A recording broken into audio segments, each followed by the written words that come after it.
Alright, in this tutorial I'm going to be showing you how to do something like this.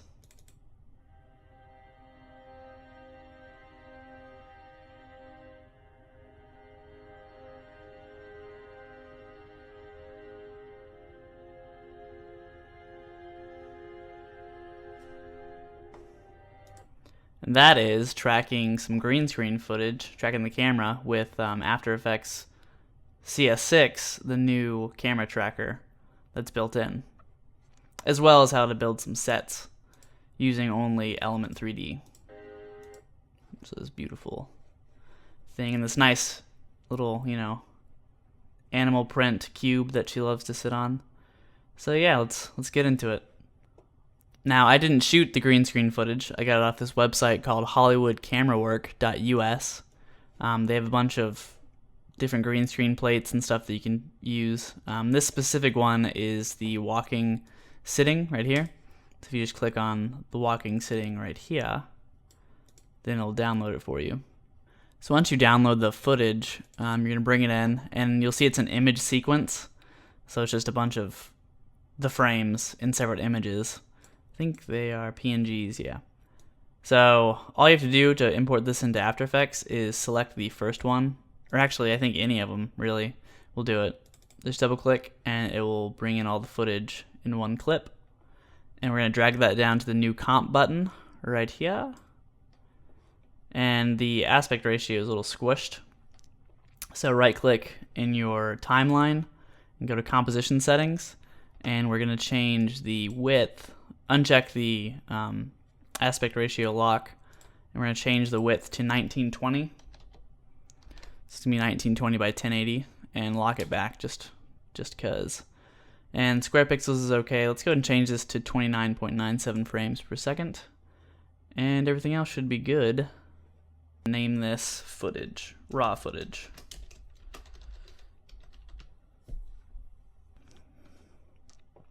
Like so, and click OK.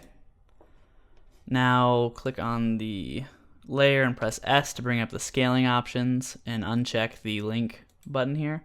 And let's change this to like 150.1 for the width there.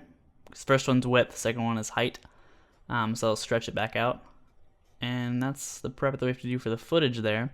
Now let's drag the raw footage composition up in the project window down to the new composition button to make another new composition. We're going to name this one final footage.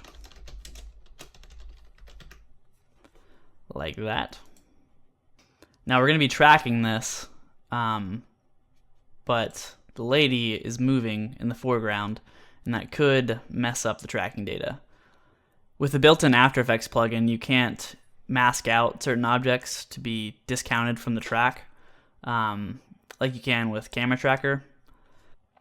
So in this specific situation where you have a green screen, you can kind of get away with masking her out and not have her affect the tracking data. So what we're going to do is make a basic mask. With the raw footage selected, we'll click on the pen tool and make just a basic mask around her.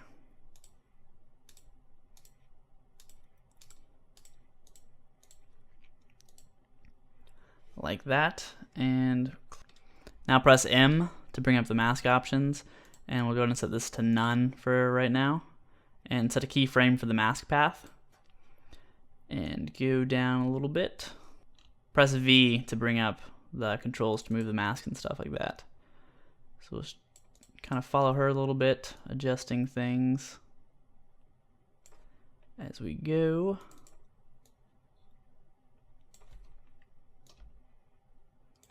Doesn't have to be perfect, by the way. Just kind of make sure things look good.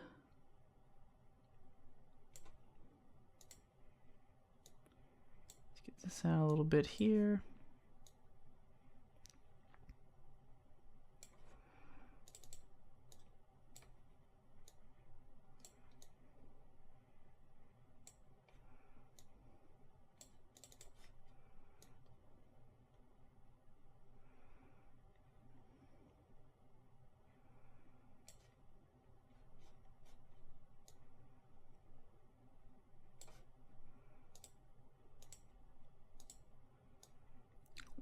this.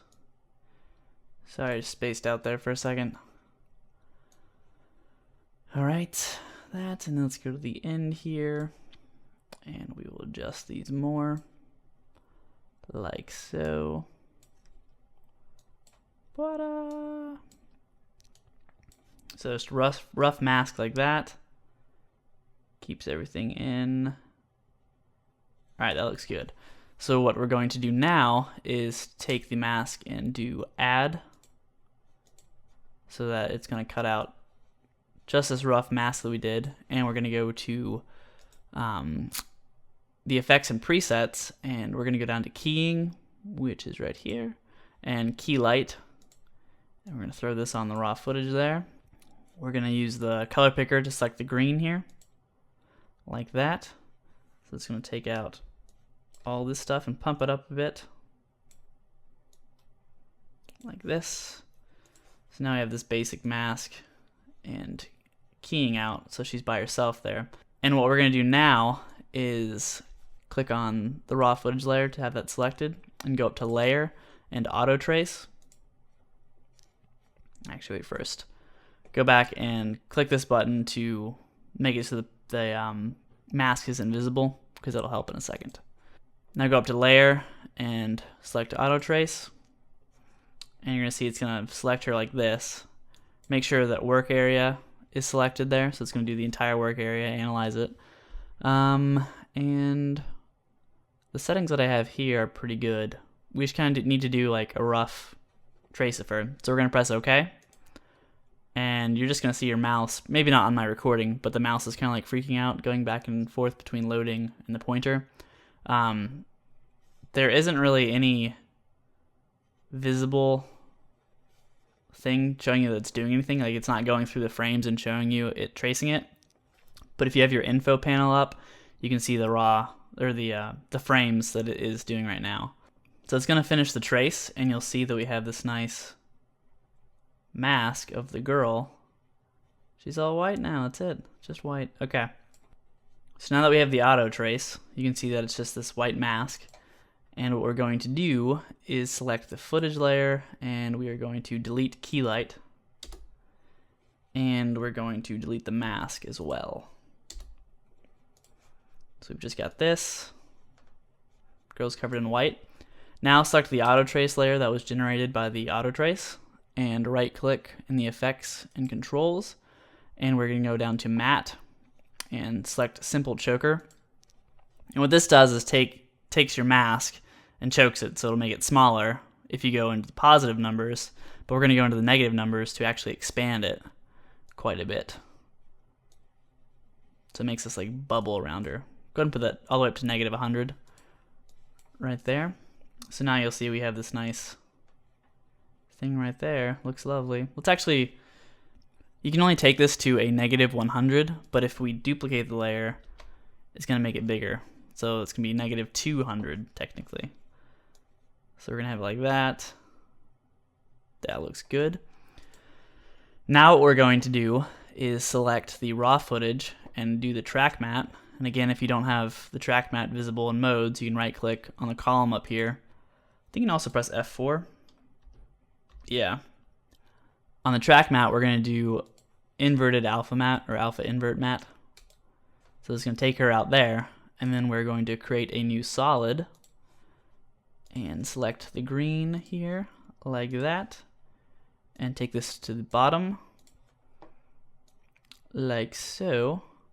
So now we've kind of like masked her out with the green, and just to get rid of, there's kind of like some sharp edges here that the tracker could pick up, and we want to just reduce this as much as possible. So click on the auto trace layer and right click in the effects and control, and go down to blur, or up to blur, and click on fast blur, and we're just going to blur this out real quick. A little bit like that. And let's do another choker. Just make it bigger. There we go. So we have her essentially gone from the footage. Let's actually make this a little bit less, so it's not hidden on here. Now, let's go back to our project window, and drop the final footage into another composition. And we're going to name this one main comp, like that. And we're going to right click the final footage within the main comp, and we're going to choose track camera.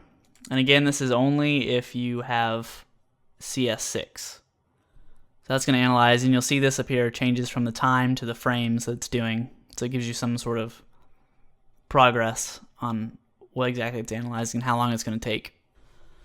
So now that that's done, you're going to see we have these little points throughout the footage, these right here, and you can actually make them larger if you change the size of the track point size. So you can see them a little bit better, like that. So when you drag your mouse through the different points, you can see they kind of like triangulate, and so you can kind of see like the surfaces and stuff, which is really nice. This doesn't happen with Camera Tracker by the Foundry, but it does with this, and it looks cool, and it can be very helpful. Now what we're going to do is select one of the points by the chair, and we're going to right click it and create null and camera, like that. So this is going to create a camera that already has all the keyframes and stuff and moves just like the actual physical camera that you shot with, which is very helpful. So we've made a null there, which you can see the little dot right there. And what we want to do is name this center. And then we're going to select a couple other ones that are on the floor plane by going back to the footage and selecting Camera Tracker. And let's do this one. Create null, and this one over here. Create null. That's probably good enough. So now, once we've created all those things, you don't need to name the other two unless you want to. I mean, you can name it Bob and Ted and, you know, whatever you want to do. It's your project. What we need to do is select all of our null objects and the camera. So if you select the first null object and hold down Shift and click all the way to the camera, it'll select everything.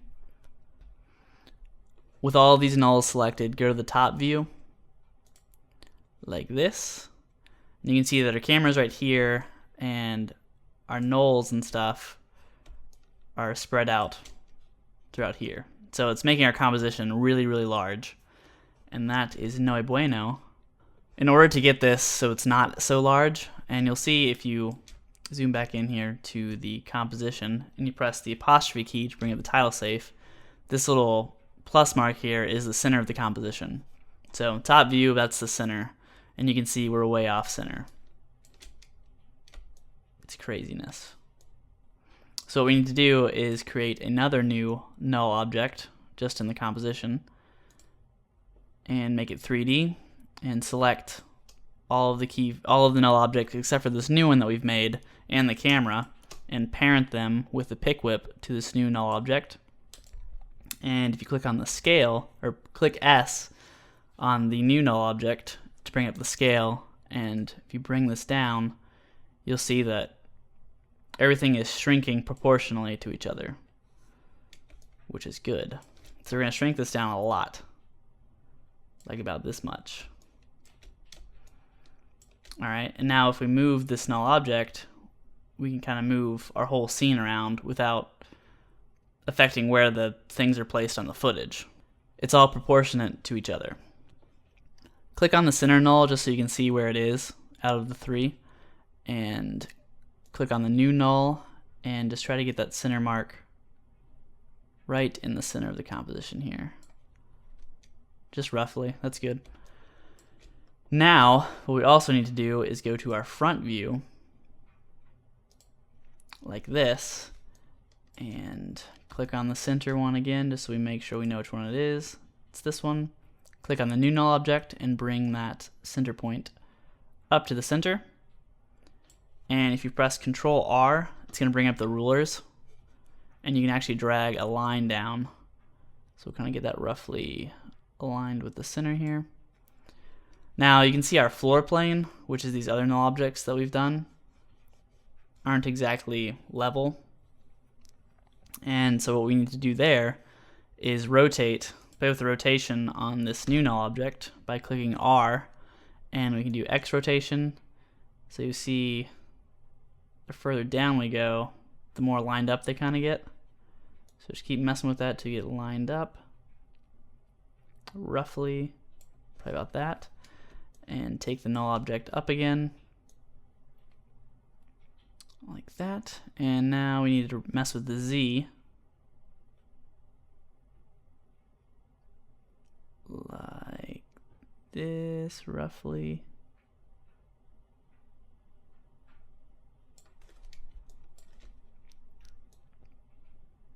Alright, so that's pretty close. Let's see if the Y will do anything.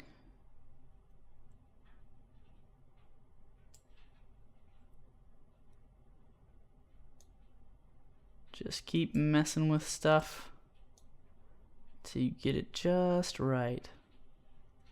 I should do a cooking show, shouldn't I? Just add the salt and the pepper and... Probably not. And let's even do -11. Let's see what this does. Okay, so let's do -10.1. Almost perfect. That's good enough. I'm happy with that. So you can see our nulls. Actually, if you click on all the nulls and press on this S to bring up the scale, we can change the size of these so they're a little bit easier to see. Alright, now when we go back into our active camera, you'll see that all of the null objects are still in the same place. So our center one still right there, right in the corner there. Everything still moves the same. And we can actually delete this null object that we made to do all the adjustments. Alright, and now let's get our lady back in there.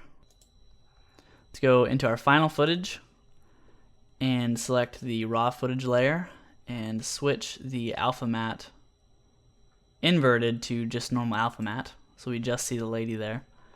And let's delete this green. And there we go. Well, that's going to be in the way. Let's make the matte a little bit tighter so we don't see this wood beam here, because that could be an issue in the future.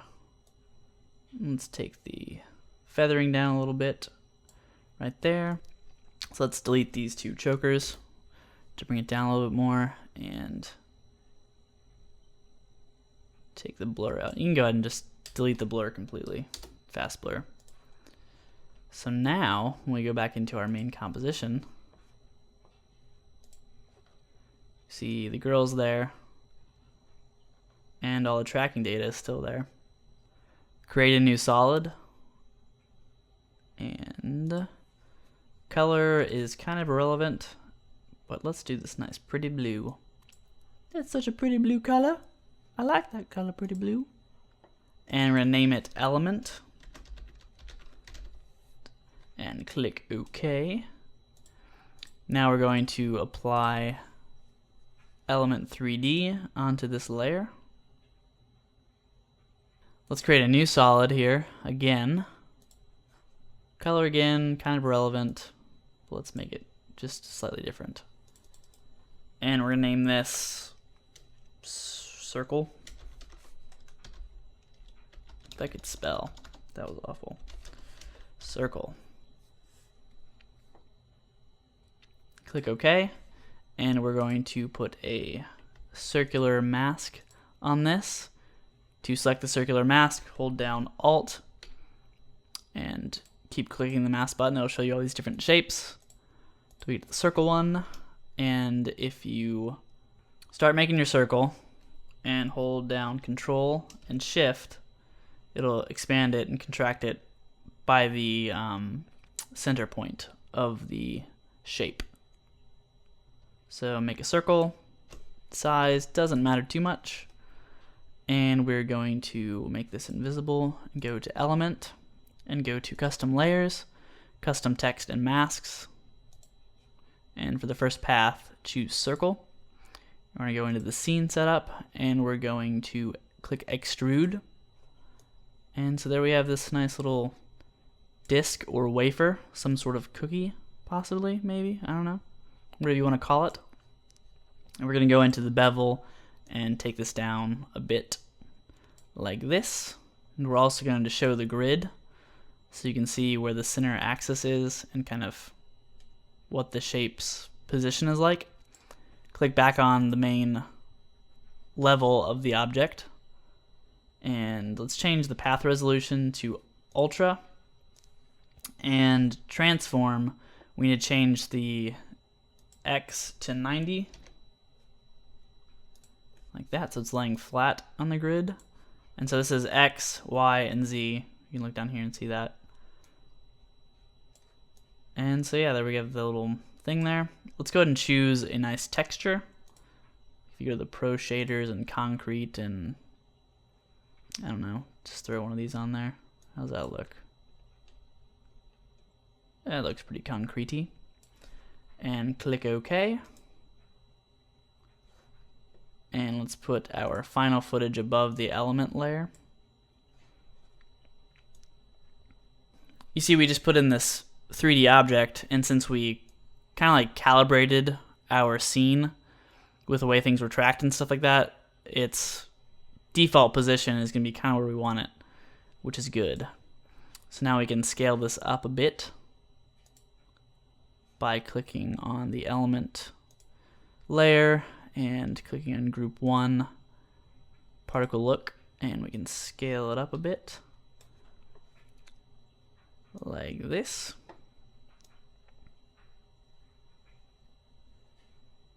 Let's make it a little bit larger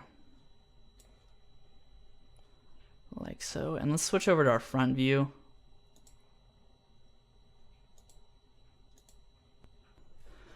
Alright, so if this plus mark is our center of our composition, and we kind of lined the floor level up with the plus sign here, let me take the element off. So you can see this is kind of like our floor, essentially, the horizontal mark on the plus. So we want to move the top of our floor here to that same position.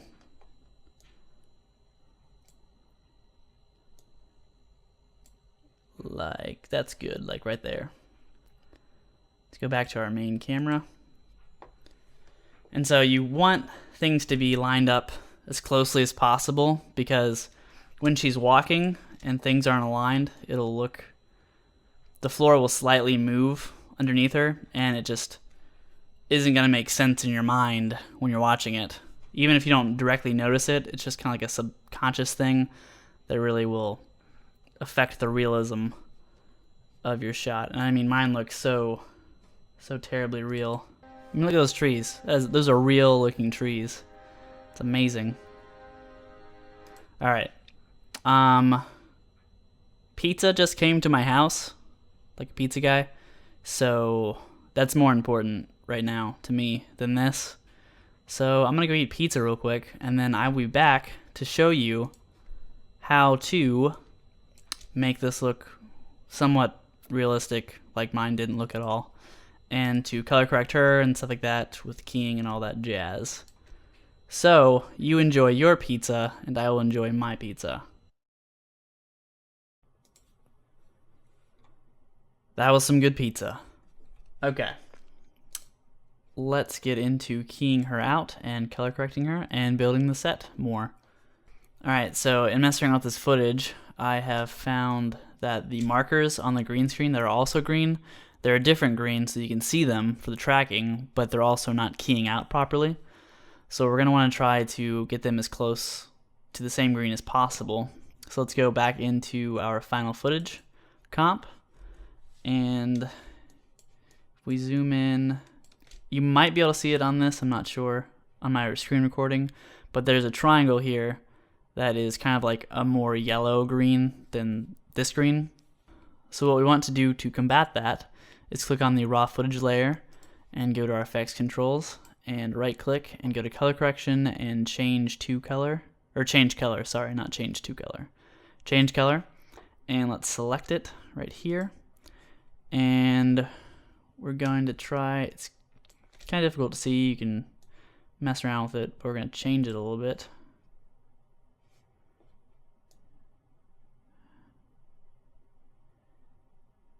so that it matches a little better. And you want to change your matching tolerance down pretty low so that it doesn't change her color. And just kind of get it close to the other existing green.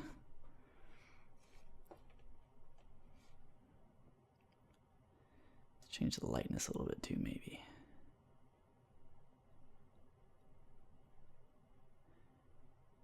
There, that's gonna be better. All right, so that is gonna help tremendously in the near future. So now let's go back to our main composition, and with the final footage layer selected, let's go to keying and key light, and we're gonna select the D bias, or the D spill bias and the alpha bias, sorry.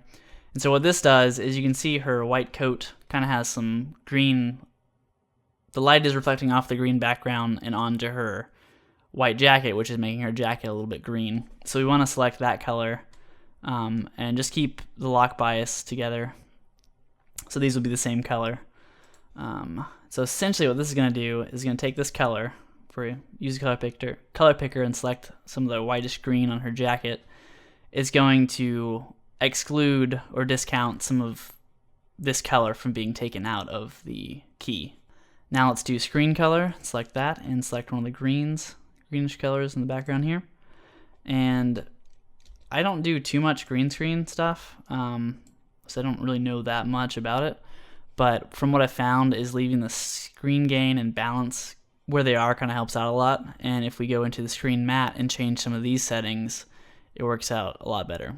So we're going to change the clip black to be a little bit more. Keep doing that up until we get rid of all that extra stuff around the edges there.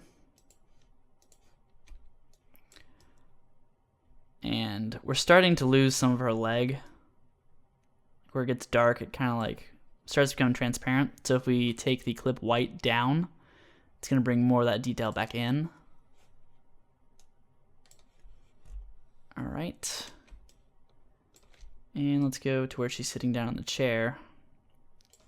And you can see the chair is still here, some of the shadow on there. So we're going to want to do the clip black up a little bit more to cut some of that out. Probably bring the white back down. Wow, no, now her heels disappear. You gotta kind of like pick and choose what you want to take out, what you want to leave.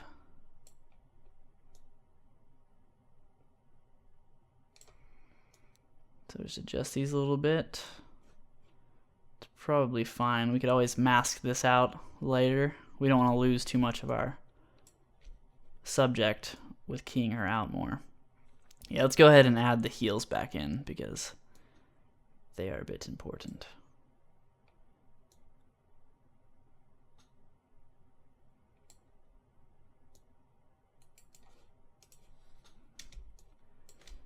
You just kind of gotta mess with stuff and balance things.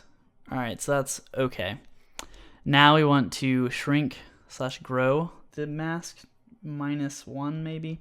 Let's try that out. Alright, and we're going to do screen softness. Do that to +1.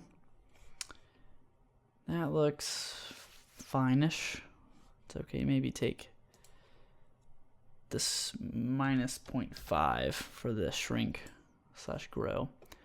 Okay, now we have a decent key, so she's keyed out, but she still looks really green, and that doesn't look good, or even close to being right. So key light does have spill suppression built in, which is under the foreground color correction, but in messing around with this specific clip, I found that it didn't work too well. So it kind of made things splotchy and didn't look right. So what we are going to do is go to the keying and spill suppressor, and let's turn key light off for a second and select the same green that we keyed out, and now turn key light back on, and you're going to see it takes out a lot of the green that spilled onto her. So she's looking a little bit better now. There's still a little bit of green in there, but let's correct that with another effect. If you go to color correction and gamma/pedestal/gain, and under the green pedestal, we're going to change this to -0.05. Like this, so it's going to take out a little bit more of the green, And we're also going to add a curves adjustment under color correction, curves. And we're going to take this up a little bit just to brighten her up. That should look good. And go ahead and go to the alpha. And you can mess with the alpha a little bit to bring in more of the edges or take out stuff and just kind of mess around with it a little bit. Alright, so now she is keyed out pretty well. Walking on our little set here. So now let's continue building the set. To make the columns, we're going to use the same circle that we used for the base. And we're going to duplicate that and turn it back on so it's visible. And we're going to press Ctrl-Shift-C and to pre-compose it. And we're going to move all attributes into the new composition. And let's change this name to column and click OK. Okay, now that we've pre-composed that, we're going to go to the effects controls, right click, and go to stylize and roughen edges, which is right here. And we're going to bring up the border a lot, probably to about, let's do 100, just to be crazy. And we're going to sharpen the edges a bit. Take that to like 3. And we're also going to take down the fractal influence so that things like this don't happen. So it's just the edges are rough and there aren't any like crazy things coming out. So right about here. That's good. And now we are going to go to layer and auto trace again and make sure your current frame is selected. And don't have the blur. Turn the blur off. Put the tolerance to about 5. Or let's see what 10 does. It's too smooth. Yeah, 10's too smooth. Let's do 6. Alright, you don't want this too high because it's going to create more points in the mask, and that will make element run slower when it's rendering the path or the object based on the path. Click OK, and now we are going to delete the columns pre-comp and change the name of this auto trace to column. Alright, we're going to go into element and under the custom text and masks, which is under custom layers, for the second path we're going to choose column, and we're going to go back into our scene setup and we're going to click extrude again to extrude. And it's going to extrude the same circle path that we used before. So what we need to do is with the main level of the object selected, choose custom path 2. And that's going to give us our rough path here. You can see the edges are roughened up and it looks good. It's starting to look like a column, which is what we want. Change the path resolution to ultra. And if that makes element run too slow, then you can always, make it less or whatever. It's not too important.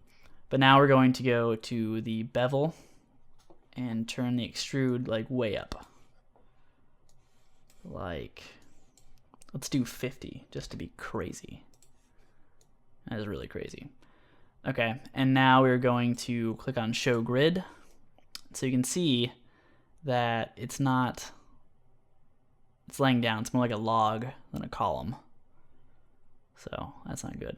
So we're going to click on the main level of the object again and go down to transform and change the orientation for the x-axis to 90 so it flips it standing upright. And we want the center point of the object, of the model, its anchor point essentially, to be at the bottom. Now you would think you could select anchor point and choose bottom, but that's not going to change it because that's going based on like the path. So the path is actually just right here, so it's not going to work. So change this back to model center, and we're going to offset the Z down a little bit here. And if you hold down your middle mouse button, you can move left and right, up and down the mouse wheel. You can go in and out in Z space. Left clicking controls the rotation, so we're going to try to just get this so it's a flat line and keep adjusting this. here till we get it close. Something about there is good.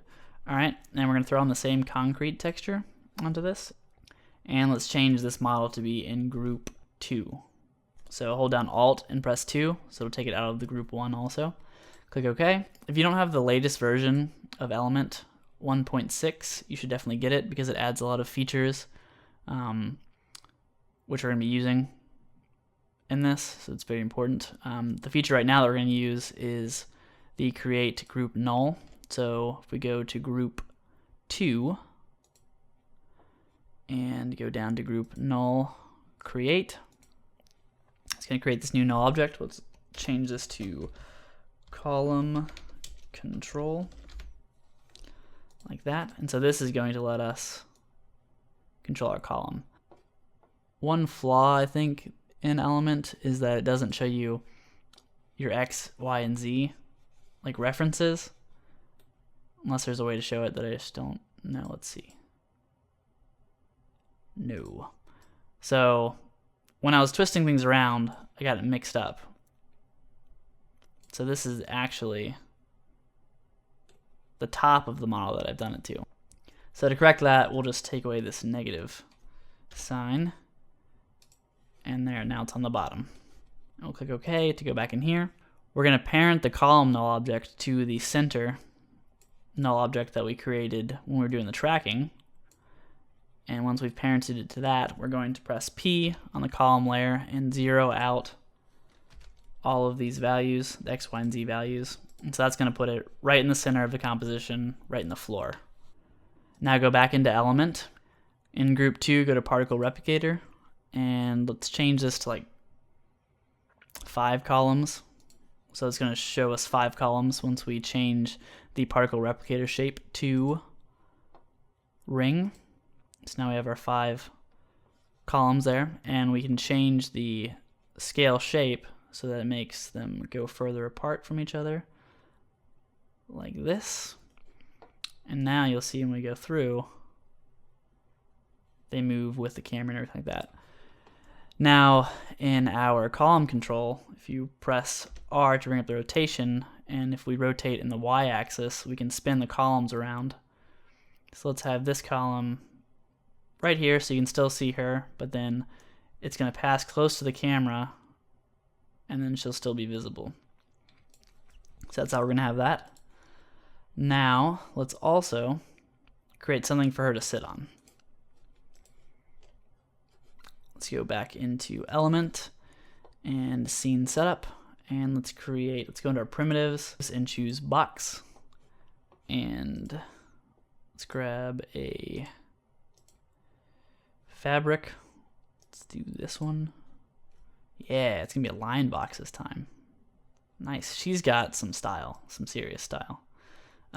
So this one, if we click on the main layer, the main level of our object, we can do model center should be bottom, and that will adjust it like that. Now change this to be group 3 by pressing Alt and number 3, clicking OK. And now if we go into group 3, that is really large. It's too large of a seat. Now we're going to go into group 3 and create a null object. Create, and we'll name this null object seat. And we'll parent this to the center. Press Control A and U to collapse all the layers. Now parent the seat to center, and press P and zero out the X, Y, and Z values for the position. And we can also press S for the scale to scale this down tremendously. And we're just gonna rotate the Y a little bit and position the seat so it looks like she's sitting on it.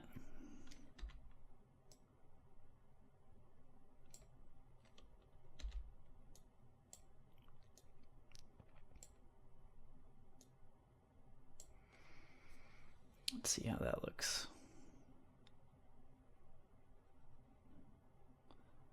Looks a little too big still. Let's scale it down a little bit more. And some of the problem with this particular footage, which if you're shooting green screen stuff and you have a place for them to sit, you have to take into account the stool that she was sitting on in the original footage doesn't have, it's not an actual box, so her feet actually go kind of like inside the box area, which is problematic. So just be careful with what you're shooting and how you're shooting and the stuff that you're using to shoot with, because this right here, her feet are going into the box area, and we can try to correct that a little bit, but then she looks like she's going off, sitting on the corner of the thing, and it doesn't look great. And that wasn't even much of a sentence that I just said. All right, and the last set thing that we're going to do is add the ceiling. So if we go into scene setup and go to the floor layer, which is the first one that we made, and we're going to add this to group 4 in addition to group 1. Now copy group 1. If you go to the group utilities and copy and paste, copy that, and go to group 4 and paste. It'll match the floor. Create a group null for the ceiling or top.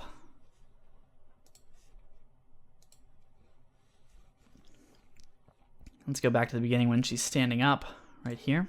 Now we can bring the ceiling up right there, maybe a little bit higher.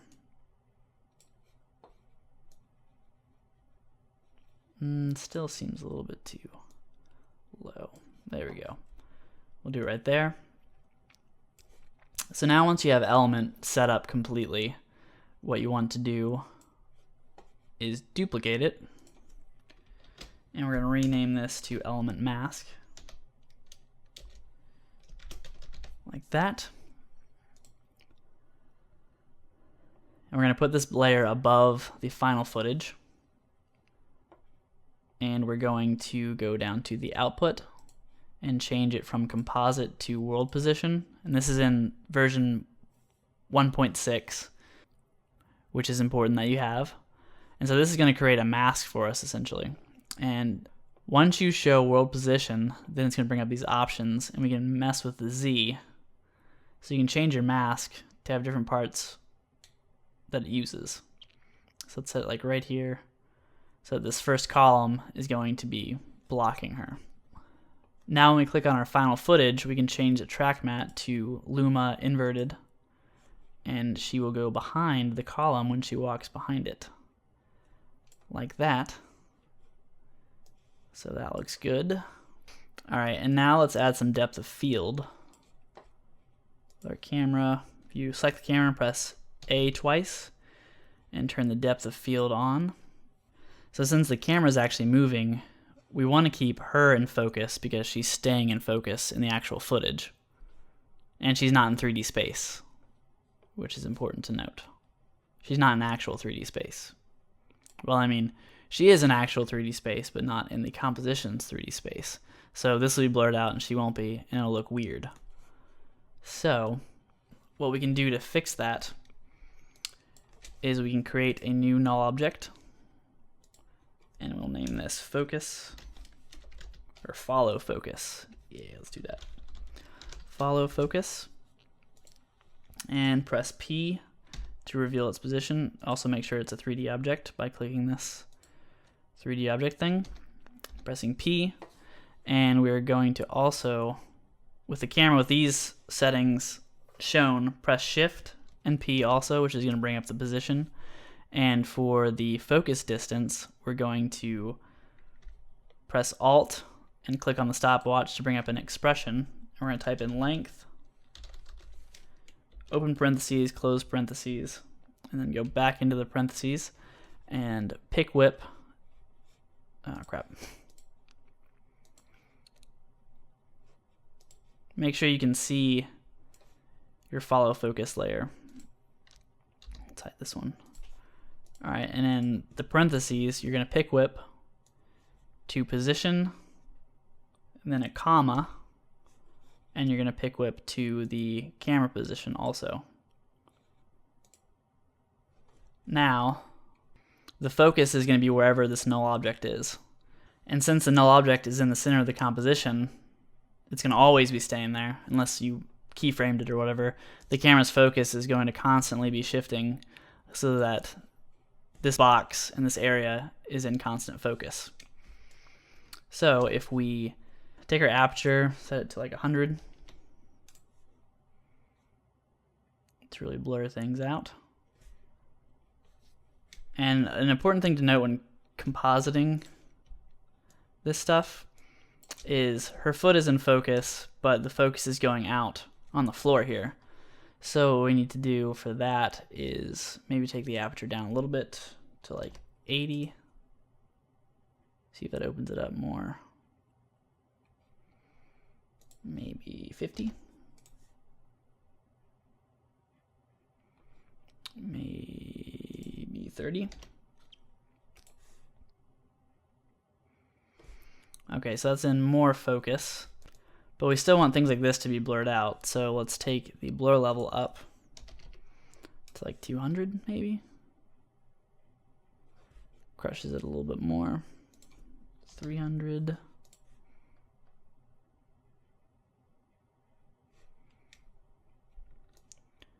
All right, and her foot is just barely out of the focus. I'm not going to worry too much about it.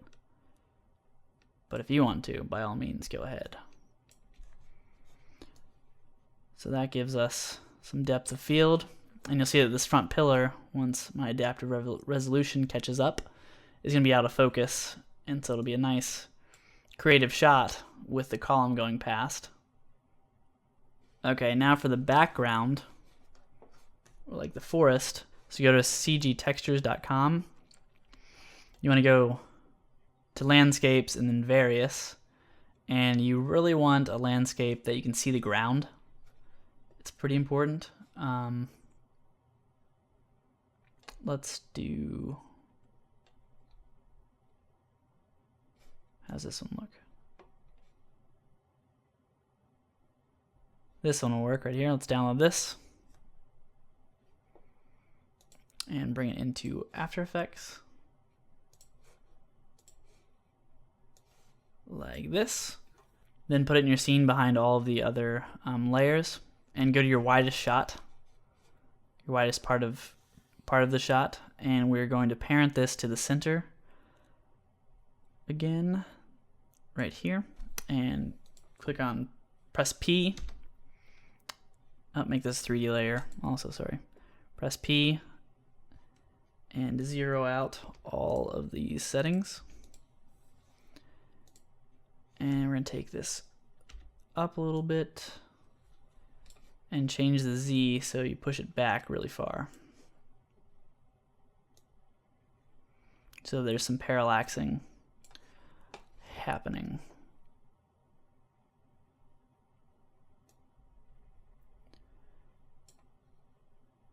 And change the scale.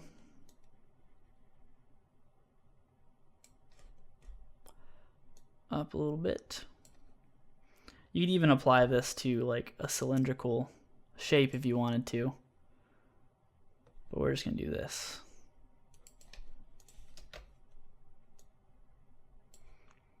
Just for the heck of it. All right, and let's scale it up more.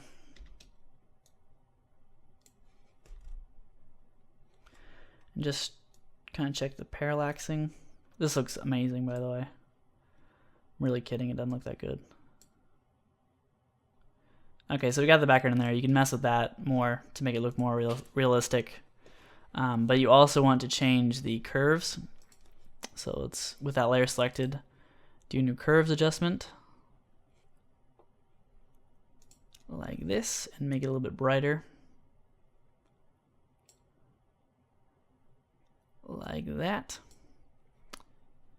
And then we also want to add, kind of last thing, is add a light in here. So new light, and we're going to do a point light. And let's select of like one of the brightest colors from the background here, like this, and we're going to parent this to the center also, and change position 0, 0, 0. All right, and we are going to move this up to the top right here, but we're also going to duplicate this light, and now this one is going to be an ambient light, and we'll turn this down the intensity to like 50-ish or so. Press OK and turn the intensity of this down a bit. Let's try 100. Maybe a little bit more. And click AA on the background layer, and we can control kind of how it accepts some of the light. Let's make the background not accept lights. Accept lights off. So that's going to stay bright. So you can mess around with the different brightnesses and stuff and different lights and add different lighting to make it look more realistic. But that's pretty much it. And that's how you can create a little crappy scene inside Element without using any other 3D programs. And if you work hard and be creative enough, you can actually figure out something decent.